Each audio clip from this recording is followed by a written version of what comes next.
नमस्कार दोस्तों, आज हम बात करेंगे एक ऐसे योग के बारे में जो कि संतान से रिलेटेड है। और उस योग में जब बनता है तो ऐसी स्त्री और ऐसे पुरुष को नहीं हो पाती है पुत्र रत्न की प्राप्ति। हालांकि ये 21वीं सदी है और इस 21वीं सदी में कन्या संतति और पुत्र संतति में किसी प्रकार का कोई भेदभाव नहीं करना चाहिए, दोनों समान होते हैं। परंतु आज जिस एपिसोड की मैं बात कर रहा हूँ वो स्पष्ट है और उसमें केवल स्त्री की कुंडली की बात करें तो ये बात लागू नहीं होगी और अगर पुरुष की ही बात करें तब भी ये बात लागू नहीं होगी। ये दोनों स्त्री और पुरुष दोनों ही कुंडलियों में एक स्थिति ही बने, दोनों की सेम स्थिति बने तब ये स्थितियां निर्मित होती है। तो कार्यक्रम को मैं प्रारंभ करूं उससे पूर्व आप सभी को बता दूं, चैनल को लाइक शेयर सब्सक्राइब करें और कमेंट में जय श्री राम अवश्य लिखें। आइए दोस्तों, भगवान श्री गणेश को प्रणाम करते हैं और अष्ट सिद्धि नवनिधि के दाता श्री हनुमान जी महाराज को प्रणाम करते हैं।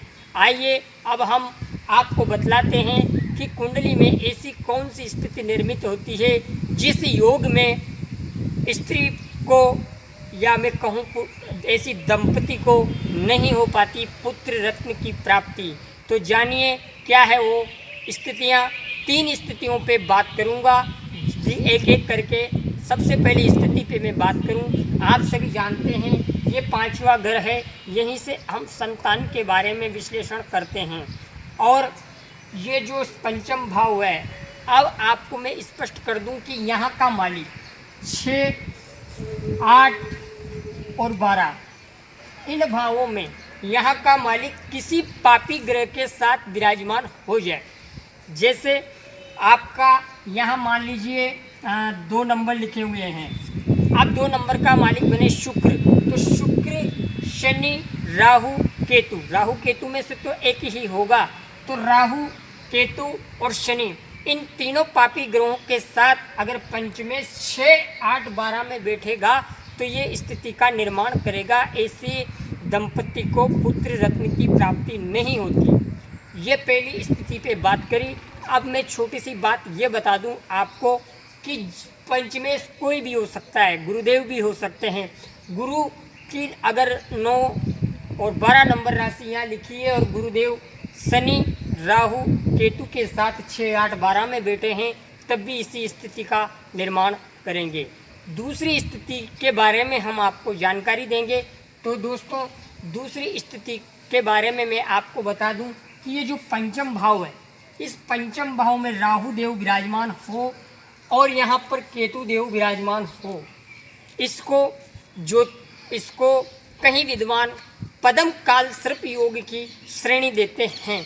हालांकि मैं इसे नहीं मानता क्योंकि राहु केतु के नक्षत्रों पे विश्लेषण करना पड़ता है कि वो किस नक्षत्र में बैठे हैं, बाकी काल सर्प योग नहीं होता, पर इसको लोग काल सर्प योग की श्रेणी देते हैं। अब इसको पद्म काल सर्प योग की श्रेणी में गिना जाएगा।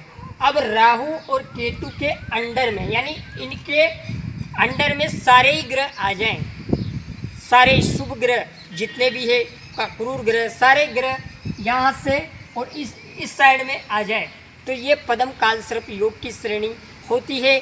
ऐसी स्त्री और ऐसे पुरुष को भी पुत्र रत्न की प्राप्ति नहीं हो पाती है। और अब तीसरी और अंतिम जो शर्त है वो मैं आपको बता दूं कि जैसा कि आप सभी जानते हैं कि ये जो केंद्र स्थान है 1, 4, 7 और 10, ये केंद्र स्थान कहलाते हैं।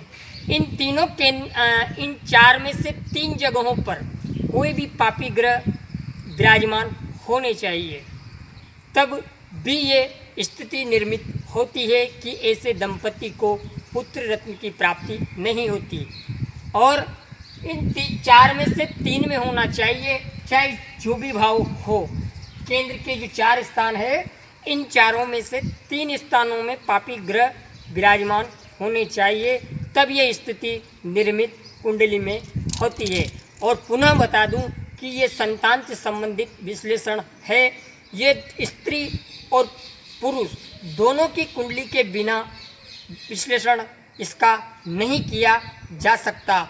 आज मैंने बात करी ऐसे दंपति को नहीं हो पाती पुत्र रत्न की प्राप्ति। नेक्स्ट एपिसोड में मैं फिर आपसे मुलाकात करूंगा।